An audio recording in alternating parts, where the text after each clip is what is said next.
Hi there, Mr. Sutton here, bringing you this AB Calculus 2.7 lesson on the Intermediate Value Theorem, or IVT. In this one, we will be using the IVT to see if a function can output a specific y value over a specific interval. Now that we've seen the theory behind the Intermediate Value Theorem, we're going to use the IVT on a problem or two. So for this one, we want to determine, using the theorem, whether this function here has a 0 on the interval from 0 to 1. So whenever you're using the IVT, you always have to determine whether your function is continuous on the interval in question. And it has to be the closed interval, remember. So pause the video, see if you can figure that out for this function. All right, so hopefully you noticed that this function is a polynomial.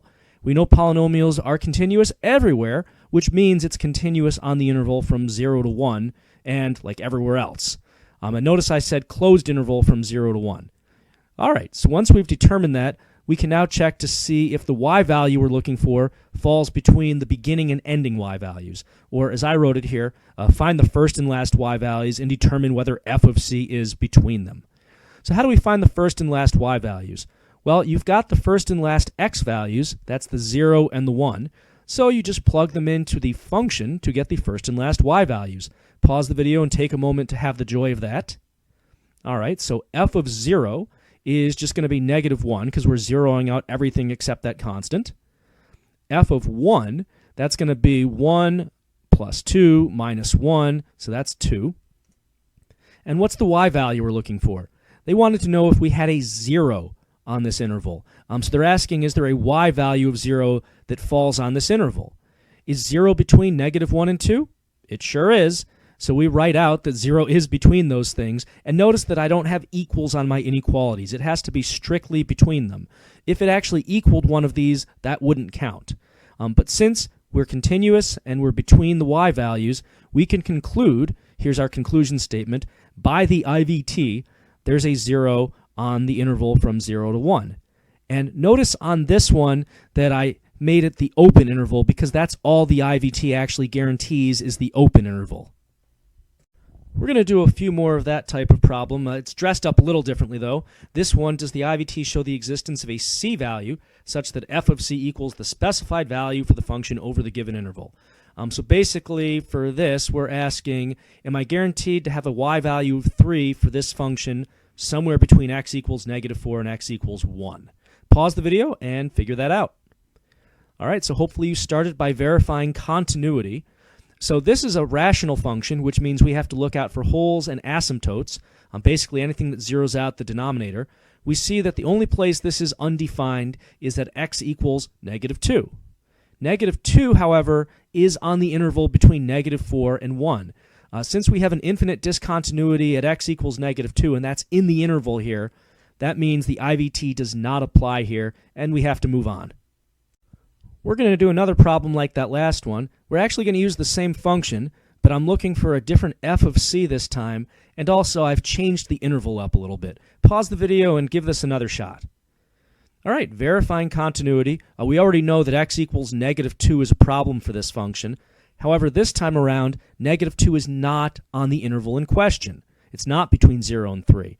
Since our discontinuity is outside the interval, we can say that we're continuous on the interval in question, and then we can move on to testing the beginning and ending y values. So f of 0, that's going to be -3 over 2. And f of 3, well, 3 minus 3 is 0, and the bottom is not 0, so that whole thing comes out to 0 at f of 3. So we ask ourselves, is the y value 0 between -3/2 and 0? It's not.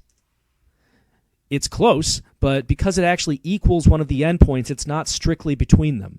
So this is another case where the IVT does not apply, this time because we didn't have the endpoints down. Now, before we move on, one other quick thing in case you're getting depressed about all these failures.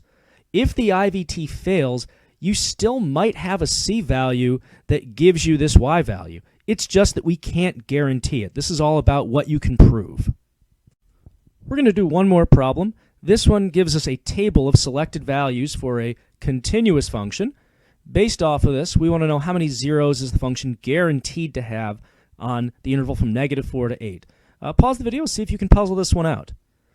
All right, So because we know that this is a continuous function, because they told us, that means that all we really have to check is to see if we have the value we're looking for, which is 0 in this case, falling between any endpoints. So basically we're looking to change from negative to positive or positive to negative for the y values. So there can't be any 0, well, we're not guaranteed to have any zeros between negative 16 and negative 17 for y values. Same thing, negative 17 to negative 7. However, when the y values change from negative 7 to 80, well, 0 is between those y values. And since this is a continuous function, we're guaranteed that we had to go through 0 to get from negative 7 to 80. So we have a 0 somewhere on the interval from the x value 0 to the x value 2. All right, if you didn't figure this out, pause the video and see if you can find any more zeros. So keeping on here, from 80 to 2, nothing there. 2 to 19, no guarantees there. Changing from a positive to a negative here, though, 19 to negative 11. Well, 0 is between negative 11 and 19. So that means that we have a 0 on the interval from 6 to 8. And that's the end of the table, so that means that there were 2 zeros that we are guaranteed to have. Again, there might be more, but this is all we can guarantee. And with that, we have reached the end point of our lesson. Till next time, Mr. Sutton signing off.